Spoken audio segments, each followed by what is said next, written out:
Hello, guys. Welcome back to Mornings with Granny. I hope you're doing okay today. I was scrolling through Facebook the other day and I saw this cartoon, I guess, trying to get this thing adjusted here. It was, since I've gotten older, I still have questions. And it was kind of making fun of advertisements, basically. Like the one from 1993, the campaign that started, and they said, "Got milk?" and question form. Or the 2002 Verizon campaign, "Can you hear me now?" I think everyone said that. Or the 70 Rolaids campaign, where it said, "How do you spell relief?" And of course, who can forget Wendy's 1984 when they started their campaign of "Where's the beef?" And then, of course, everyone remembers the owl sitting in the tree from the 1969 Tootsie Roll commercial. Well, if you're as old as I am, anyway. How many licks does it take to get to the center of a Tootsie Roll Pop? Well, I got to thinking. Since I'm older, I have questions. Here are some of my questions, and I want you to put your questions in the comment. My grandson just got deployed overseas. He's defending our country. He'll be gone for 9 months, as I'm sure a lot of your children and grandchildren are doing or have done. I have my husband served in 2 branches. All my uncles served. My daughter served. My son served in 2 branches. Now my grandson is serving. This is my question. Our military doesn't get paid that well. They've had problems. Some of their benefits, they were cut. I don't know if they ever straightened that out or not. And then, of course, you have our nurses, firemen, policemen, etc., all the ones that help us, that salaries aren't that great. But yet, we will pay a sports figure or an entertainer millions of dollars to entertain us, while the ones that help keep us well and keep us safe don't get that great of an income. And sometimes the benefits aren't that great. Answer that question. Tell me why. Another question I have is, this day and age, why does the color of your skin matter? We're all the same underneath. We're all going to stand before God. I don't care what color, what denomination, whatever you are. We're all the same. Why does it still matter? Why do we still have those problems? Tell me that. And I want to know also, I'm looking at my notes because I wrote several down. I want to know where the government shop's at. And the reason I'm saying that is they gave us a 2.5 increase. They said that's inflation. Okay? Where are they shopping at? You go to the grocery store, you see a 200% jump just in eggs. And also in other things. Things have went up 50%, 100%, 200%. Where are you shopping at that you're saying inflation is 2.5? Wait a minute, you're not shopping. You've got somebody doing it for you, and our tax dollars are paying for it. Come out and shop in the real world. Inflation is higher than 2.5. And that brings me to another question. Why, when seniors have worked all their life, do they have to fight for every little thing? And you put so much red tape and so much garbage in there that we have to read that we can't understand what we're trying to get. And I think that's the whole point. You want us frustrated, so we'll give up and we won't try. Why do you make it so hard? We worked. We helped support this country. Why are you making it so hard on us? That's another question I have. And another one I have is, why are they closing small businesses and farms? We need those people. Those people are the backbone of America. I had a lady she's passed away now, but I knew her for years.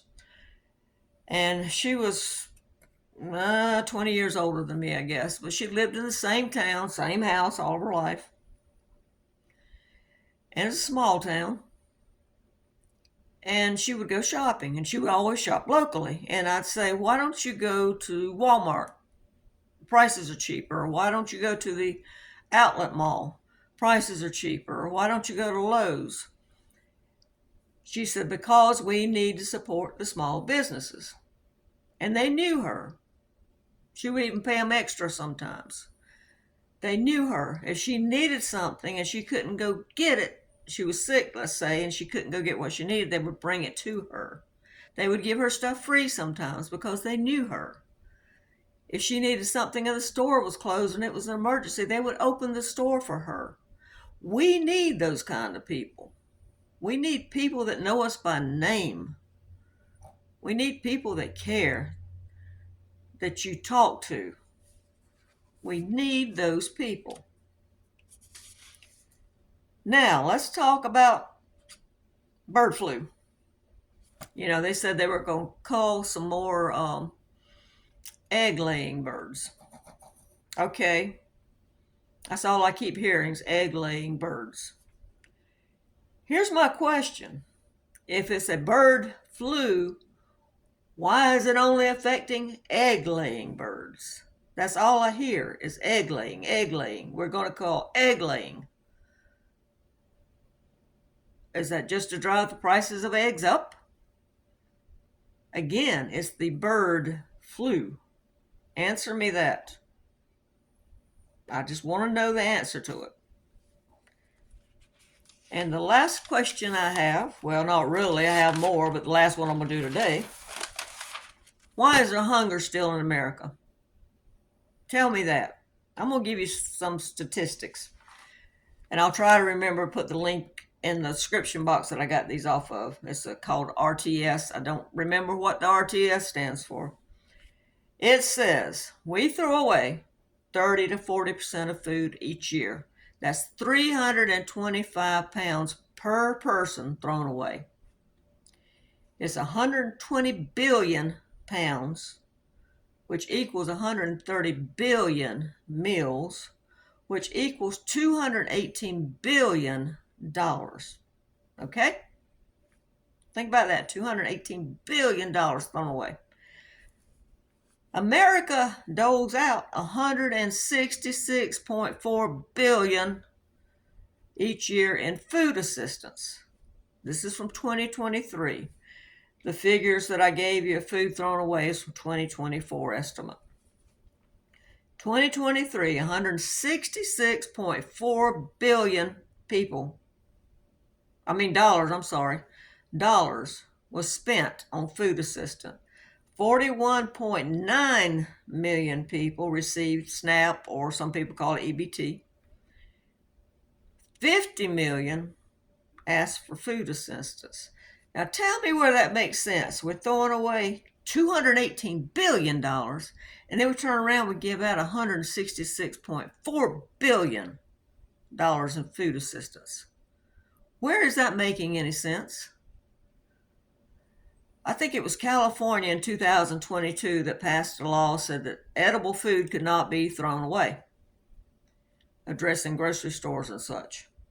I think it should be a law all over the United States that edible food has to go to a food bank or maybe some of the homeless shelters if it's edible, because if I'm not mistaken, wasn't it Bill Clinton that passed the Samaritan Act saying that if you got, let's say you went dumpster diving, okay, and you got sick off the food, that you couldn't sue the place you went, or if they gave you food and they assumed it was good and you got sick, I don't think you can sue.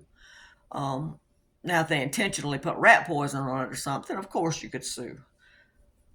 But I think he did that so that more stores would give food away.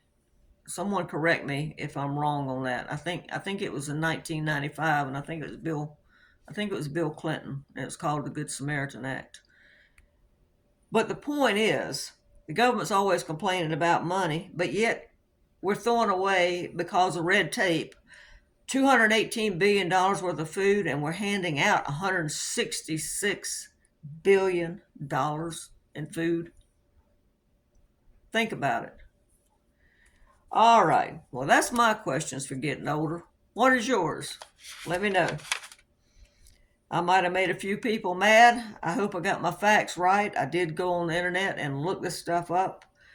So if I got something wrong, you let me know in the next video. I'll try to correct it. I'll try to remember to correct it. All right, guys. Have a good day. Don't forget to give this a thumbs up and subscribe.